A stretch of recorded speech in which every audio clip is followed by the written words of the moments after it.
A veces se necesita mucho coraje para Às dar un vezes, paso. é preciso muita coragem para dar um passo.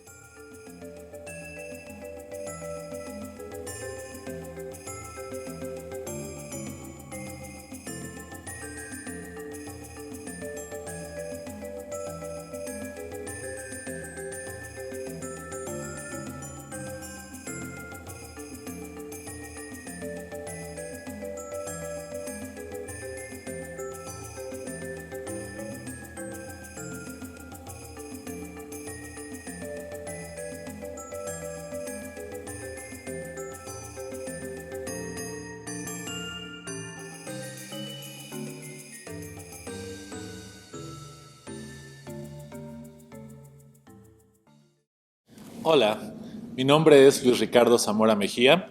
Esta es una conferencia performativa titulada La escenografía como dramaturgia visual, descripción, análisis y propuesta de elementos escenográficos para la obra Agreste Malvarosa de Newton Moreno, parte del programa PECDA Veracruz 2019-2020. En esta conferencia performativa me gustaría entretejer la narrativa de Agreste Malvarosa de Newton Moreno con el proceso de creación escenográfico, adentrándonos al contexto de la obra y cómo cada elemento que aparece en escena funge como un vehículo conductor para contar esta historia. Accedí al texto en 2018 por medio de David Batista, maestro en letras de la Universidad del Espíritu Santo en Brasil. Me comentó que estaba trabajándolo con sus alumnos de preparatoria y tras contarme el argumento de la obra quedé enganchado totalmente.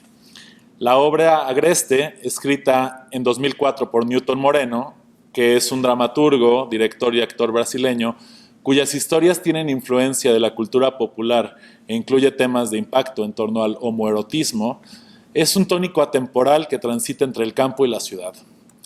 Tras investigar, descubrí que el texto jamás había sido montado en México. Después de conseguir la obra y leerla, me conmovió profundamente. Encontré una historia poderosísima que hablaba de temas que me parecen extremadamente pertinentes y relevantes. La homofobia, la marginalidad, la migración, la ignorancia de los cuerpos, la intolerancia, pero sobre todo un relato de amor sincero. Un amor puro que desconoce fronteras sexuales. Un trabajo dramatúrgico que incita al espectador a amar, independientemente de las diversas formas en las que el amor a veces se presenta. El proyecto para crear la escenografía consistía en usar la técnica del teatro de papel y la utilización de materiales reciclados. El papel y sus derivados resaltan por sus cualidades y su fácil obtención, factores como la maleabilidad, la ligereza, la abundancia en texturas y la fácil manipulación y transformación que dichos materiales nos han brindado resultaron exquisitas en la conformación de este trabajo. Un plus era la idea del reciclaje y la reutilización, ya que en adición de bajar costos, implica la explotación de las habilidades creativas y de resolución del escenógrafo, así como su adaptación en la propuesta de dirección. Esta visión se extiende tras buscar asesoría con el artista visual veracruzano Daniel Teodoro, donde se añade a nuestra propuesta discursiva el arte povera y la instalación efímera, ambas manifestaciones coherentes con el discurso que contiene la obra. El arte povera o pobre es una tendencia dada a conocer a finales de la década de los 60, cuyos creadores utilizan materiales considerados pobres, de muy fácil obtención, así como materiales de desecho, y por lo tanto carentes de valor.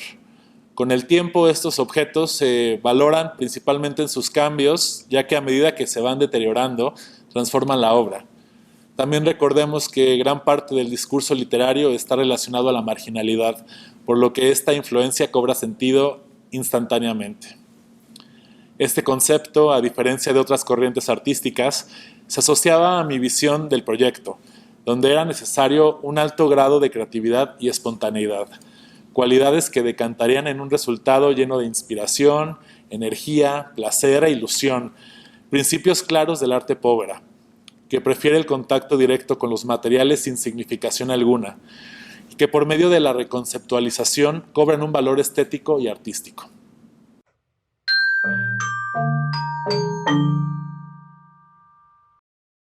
La obra está escrita con elementos de metaficción, mismos que proponen como primera convención a un viejo narrador de historias, de los que se reúnen en un grupo alrededor de una fogata, o debajo de un árbol con una guitarra, y que complementa sus historias con las canciones y acordes que salen de su instrumento. Aquí es donde inicia nuestro viaje.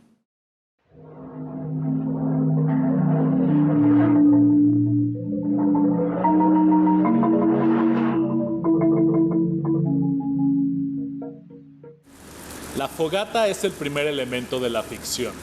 Marca la pauta cíclica del fuego en la obra y nos marca la primera convención, la del narrador oral, mismo que contará oníricamente la historia principal. La fogata es el punto de encuentro entre el público y la ficción. Este elemento nos recordará constantemente que todo surge de la experiencia y el imaginario de los cuentacuentos. El narrador empezará a crear una atmósfera de calidez y se preparará para contar la historia de Etebaldo y de su esposa. Cabe destacar que en el texto dramático nunca mencionan su nombre, por lo cual, por cuestiones prácticas, la nombraremos María. Más allá de la fogata, el fuego es el elemento principal. En Agreste, este obedece como una manera simbólica y es bastante recurrente en la ficción. Para la creación de la fogata, se integraron a un ventilador pequeño tiras de papel celofán de colores rojo, amarillos y naranjas, de modo que exista la ilusión de la llama viva. Alrededor se crearon unos leños de cartón, cubiertos de cinta y tratados con tiznes para generar el efecto de quemado. El elemento contará con una fuente de luz propia para resaltar las características de los materiales. Era de mi interés encontrar formas dinámicas en el manejo del papel, capaces de generar efectos más realistas, demostrando las cualidades del objeto en cuestión. El papel celofán nos brinda un crujido sonoro semejante al del fuego y una calidad de movimiento y transparencia, dotando al elemento de una vida al ojo del espectador y generando una experiencia más completa. Él caminaba mucho para encontrarla, Ele pero andava cuando muito se para veían encontrá-la, permanecían mínimo a mas 5 quando se metros de viam, distancia, ficavam, no ni mínimo, un centímetro a más ni 5 un metros de centímetro distância, menos. ni Los um exactos centímetro 5 mais ou metros. menos. Siempre. Exatos 5 metros. Una cerca los separaba. Sempre. Uma seca os separava.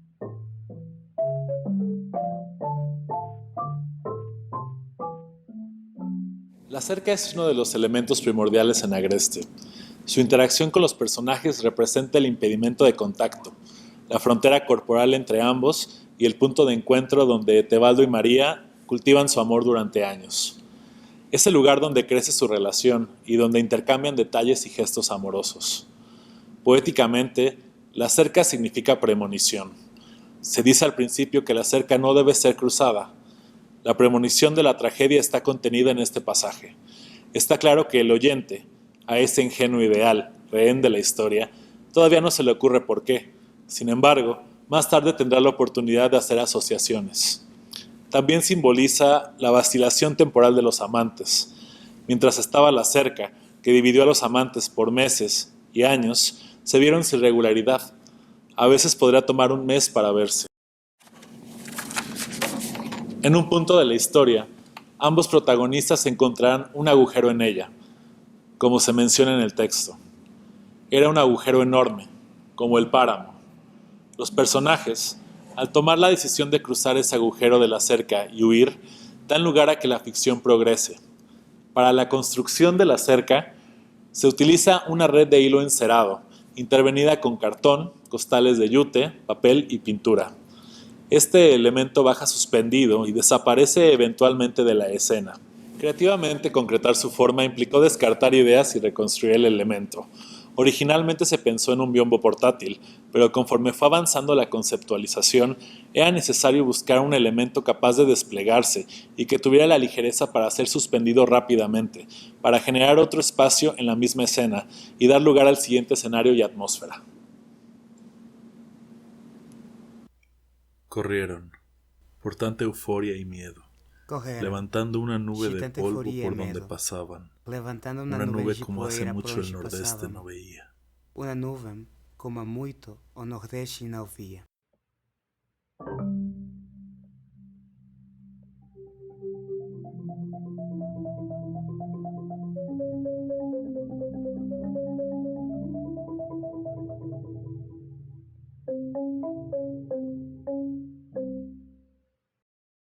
Después de que Tebaldo y María cruzan la cerca y toman la decisión de huir, se levanta una tormenta de arena, una nube inmensa que parecía acompañarlos a donde iban.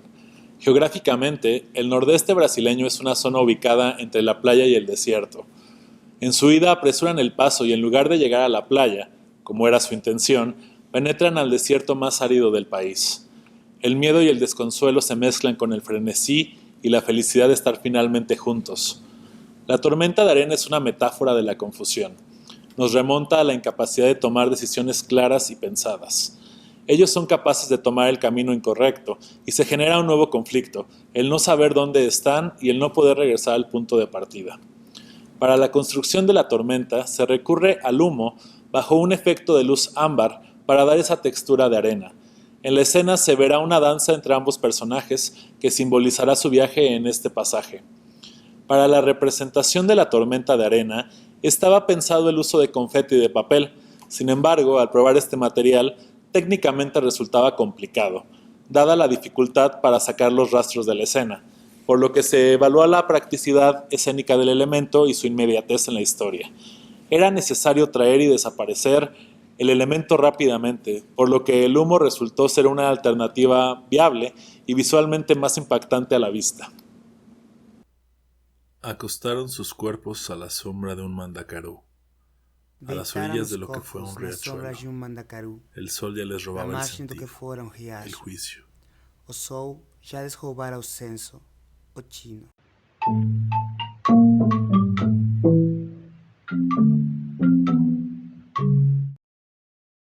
En este punto, los personajes se desploman a la sombra de un mandacarú, pues han perdido la lucidez, consecuencia de la sed y el cansancio. Empiezan a alucinar con el agua que necesitan beber para recobrar el sentido. El mandacarú es el punto de encuentro donde la pareja y una mujer, misma que los salva y los ayuda a sentarse en el pueblo para construir su futuro en el pueblo. El mandacarú es una cactácea que llega a crecer hasta 9 metros. Es una especie que se localiza en el nordeste de Brasil, lugar donde se desarrolla la historia. Escenográficamente, este elemento representa todas las características del desierto, el calor y la sequía. Poéticamente, el mandacarú representa una suerte de oasis y la salvación de los protagonistas. El elemento está construido con botellas de refresco y de limpiador de piso, apilados e intervenidos con hilo cáñamo. Su construcción está influenciada en el arte de Verónica Richterová, de origen sueco. Ella utiliza botellas de PET para crear esculturas inspiradas en la naturaleza. Encontré que visualmente podríamos aprovechar la cantidad enorme de botellas de plástico que se recolectaron e incorporarlas a la escenografía. Sin embargo, la creación de este elemento resultó ser una de las más complicadas, pues representó un reto la manipulación de este material que en apariencia es bastante simple, pues era complicado unir las botellas. Se recurrió al cosido, que se volvió una técnica utilizada en los distintos elementos y que también nos remite a soluciones de ejecución bastante utilizadas en el arte povera. Particularmente este elemento me ayudó a utilizar referentes visuales de diferentes artistas plásticos, apropiarme de su propuesta y generar mi propia interpretación, apegándome a la estética propuesta. Construyeron una choza, la cercaron con alambre, pero para encerrarse por dentro. No querían conocer a los demás antes de saber de sí mismos. Antes de saberem de si.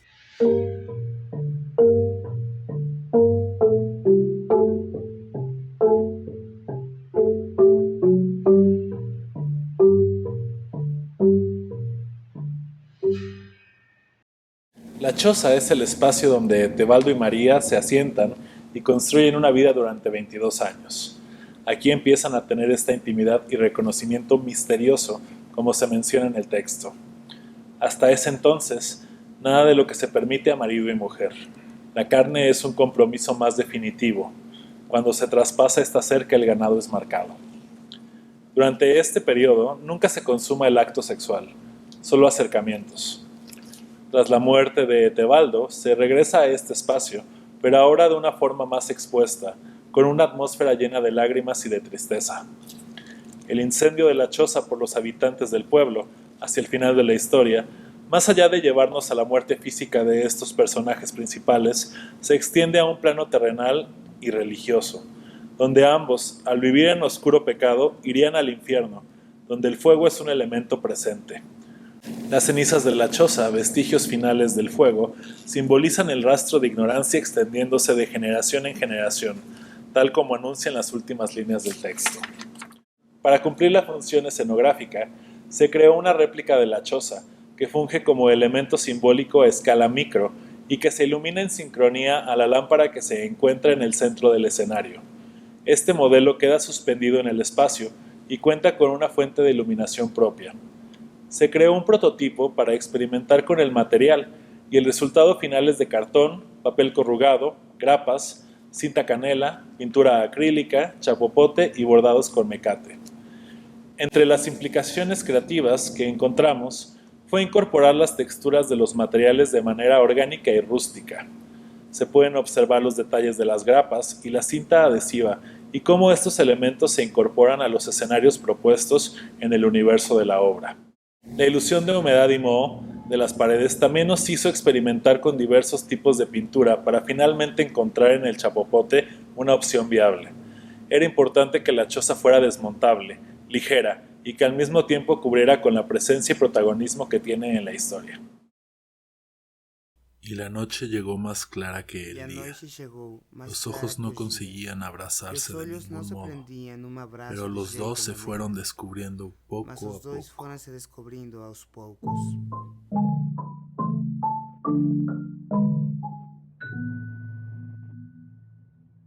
El telón de fondo es una extensión simbólica de las paredes de la choza, un despliegue que sirve para aforar el universo de la ficción ya que acompaña y encierra la escena. Permite una centralización y delimitación de los elementos de manera espacial. Está compuesto por dos láminas de cartón intervenidas con parches de distintos materiales, tales como yute, chapopote, pintura acrílica y pegamentos de contacto. Ambas partes están unidas con mecate a modo de una cicatriz abierta. Metafóricamente me gusta ver en este telón a ambos protagonistas, cosidos por el amor y separados por la cerca. También veo concentrada la esencia de la instalación efímera, piezas que habitan el espacio y que solo cumplen su función artística mientras están montadas para un público, que en este caso sería el montaje escénico. Era importante para mí contar con un telón de fondo en la propuesta, un elemento que ayudara a aterrizar ciertos espacios y que nos diera un indicio desde el principio de la obra, pues siempre está presente en escena. El telón funge como una obertura visual de la obra agreste. Un día ella se escondió debajo de la sábana. Él apagó el candelero. Esta fue la clave por años. El código. Desaparecer debajo de la sábana. Cubrir la luz con lo oscuro. Él apagó muchas veces ese pabilo.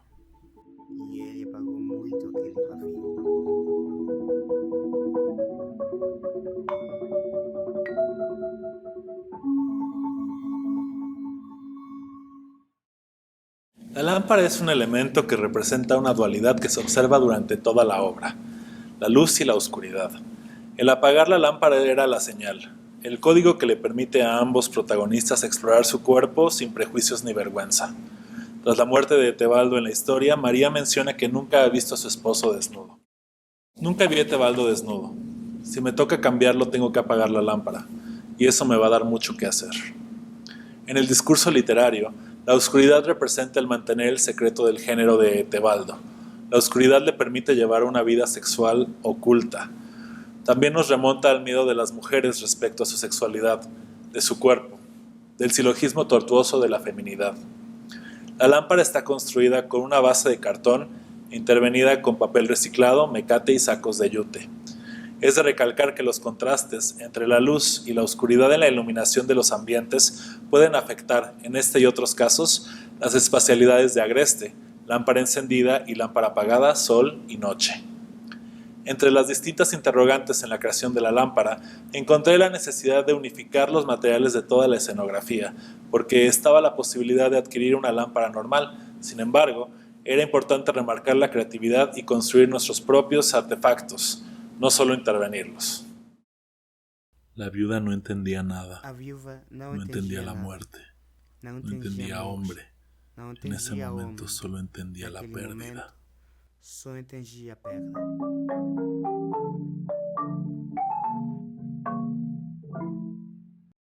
La cama está ubicada en la pieza de la choza. La cama representa la intimidad. Es donde se consuma la acción y el reconocimiento parcial de ambos personajes, sin llegar a consumir el acto sexual. Tras vivir como matrimonio durante 22 años y tras la muerte de Etebaldo, la viuda pide a las vecinas que le ayuden a vestir el cuerpo del difunto con el que sería el traje de bodas que nunca se usó. María confiesa nunca haber visto desnudo a su esposo. Las vecinas, tras empezar a desvestirlo, descubren que es mujer. Este acontecimiento detona el segundo clímax de la historia, la caída de la viuda y más adelante su muerte a manos del pueblo. Para la construcción de la cama se utilizó un catre plegable intervenido con costales de yute y está acompañado de un par de almohadas del mismo material. Estos costales, que son utilizados en los semilleros y molinos para contener chiles secos, resultaron ser idóneos para la incorporación a la escenografía en este y otros elementos, pues tienen una alta resistencia, visualmente son poderosos, baratos e incluso el olor que desprenden nos remontan a otra atmósfera. En el texto dramático se menciona que el cuerpo yace en una mesa, sin embargo, como propuesta de dirección, es sustituido por la cama, esto para extender el uso del elemento. Por la noche, en la oscuridad, a través de la sábana, desconocía aquel cuerpo, pero lo amaba, confesó morada de vergüenza. Era la primera vez que ella hablaba con alguien, más de 2 frases. Mais que 2 sentenças.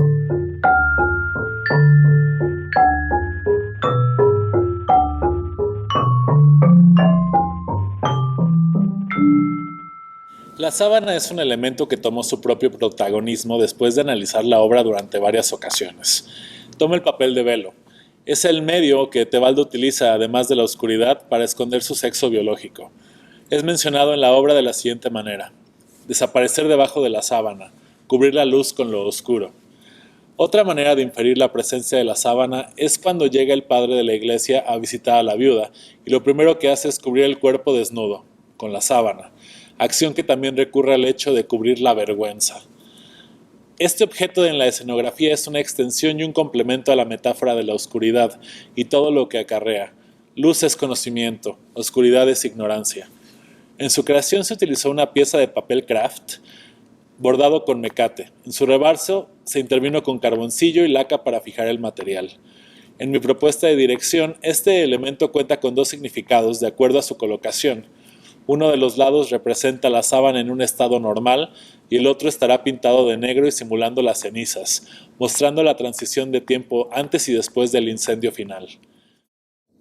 Finalmente, un elemento de atrezzo que se filtra en esta sección es un corazón de papel maché pintado de color dorado que tras el incendio final sobrevive como simbolismo del amor sincero que siempre se profesaron ambos personajes. Nos acostamos porque a él le gustaba, pero me juró matrimonio. Si usted quiere me caso con él, aunque ya esté muerto.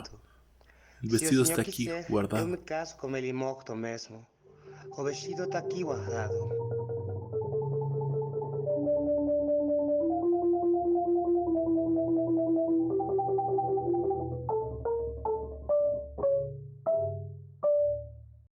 La representación del Sagrado Corazón es el siguiente elemento escenográfico. En la obra se menciona un cuadro de Jesús, que la viuda besa a la altura del corazón a modo de alivio tras la muerte de su esposo, buscando las fuerzas para enterrarlo. La simbología iconoclasta es presentada bajo un tratamiento de acotación y desenfoque de la imagen principal. La intención es demostrar la presencia y ausencia a un mismo tiempo de estos elementos. El Sagrado Corazón es un elemento que va de la mano con la trama de la historia, ya que en la obra un sacerdote llega con la viuda para entender la situación. Tras negarle la bendición, la viuda menciona el siguiente texto. Nos acostamos porque a él le gustaba, pero me juró matrimonio. Si usted quiere me caso con él aunque ya esté muerto. El vestido está aquí guardado. Esta idea nos da a entender que ambos personajes han sido devotos toda la vida, ya que tenían clara la intención de casarse. Creían en la presencia de este Dios, mismo Dios que los ha despreciado. Se trata de una iglesia difusa, intolerante y que se niega a perdonar, que es incapaz de comprender y que funciona a través de la hipocresía y la corrupción.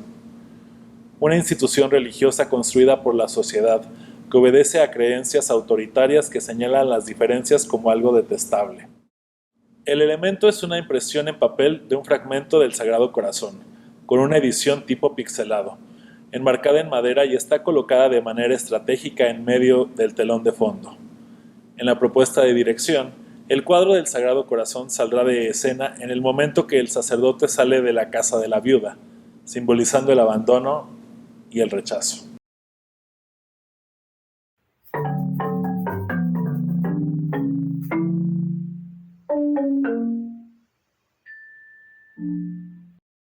Para finalizar este recorrido, me gustaría profundizar en los otros elementos que también componen nuestra escenografía y que dan una redondez y acompañamiento al discurso escenográfico: la música, la iluminación y el vestuario.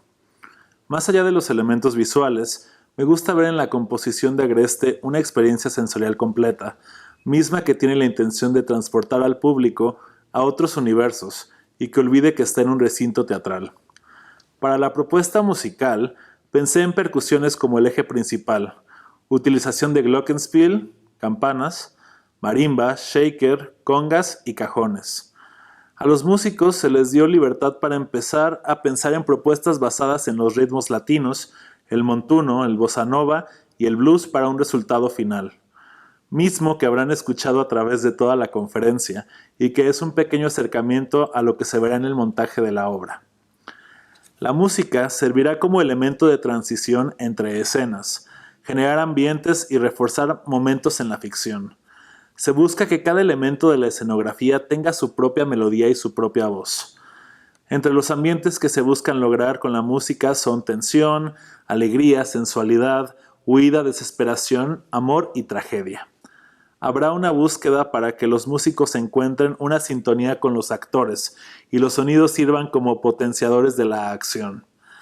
Respecto a la iluminación, se buscó dar un espacio a la paleta de colores que se propuso originalmente, tonos amarillos y ocres. Era importante encontrar esta esencia desértica y árida. Los universos de la luz en la obra se extienden a los ámbares, rojos y azules. En el caso de esta conferencia y para el montaje de la obra, cada elemento contará con una luz especial para darle protagonismo en momentos específicos, aunque algunos objetos, desde su construcción, están pensados para contener la luz, como la lámpara y la choza. Estos dos, por ejemplo, estarán sincronizados para dar a comprender que la acción que sucede en la choza se extiende al escenario. El vestuario para la puesta en escena se mantendrá en tonos ocres y amarillos, con telas como la manta y el yute. Se buscará la incorporación del papel y el cartón en la propuesta para pegarnos lo más posible a la técnica de teatro de papel, teniendo en mente que estos materiales han sido la base de la escenografía y cargan con todo el protagonismo. En el caso del narrador, que interpretará a las vecinas, al sacerdote y al comisario, se buscarán ciertos elementos arquetípicos de cada personaje para transitar fácilmente de unos a otros.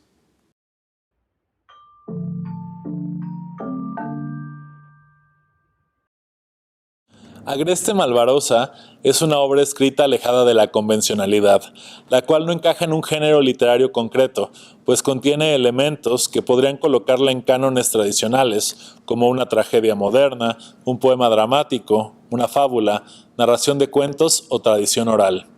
Si encontramos en esta hibridación de géneros literarios y sexuales una extensión hacia el personaje principal y su evolución, Etebaldo, quien inicialmente presentado como él por el contador, donde será identificado como ella posterior a su muerte, podemos entender que la obra literariamente sería un híbrido, así como la identidad trans del personaje. La obra está situada en el desierto y la pobreza, una alteridad que se enfrenta al discurso masculino moderno de forma estereotipada, para proponer didácticamente una reflexión sobre la intolerancia frente a prácticas consideradas alteridad, como el homoerotismo. Como conclusión de esta larga jornada para crear la escenografía de Agreste Malvarosa, fue necesaria la extrapolación de signos, locales y universales, en un lenguaje visual y discursivo, buscando generar una dramaturgia en donde cada elemento tuviera una historia que contar, con el respaldo de una técnica teatral, una estética definida, varios referentes artísticos y mucha disposición a equivocarse y volver a empezar.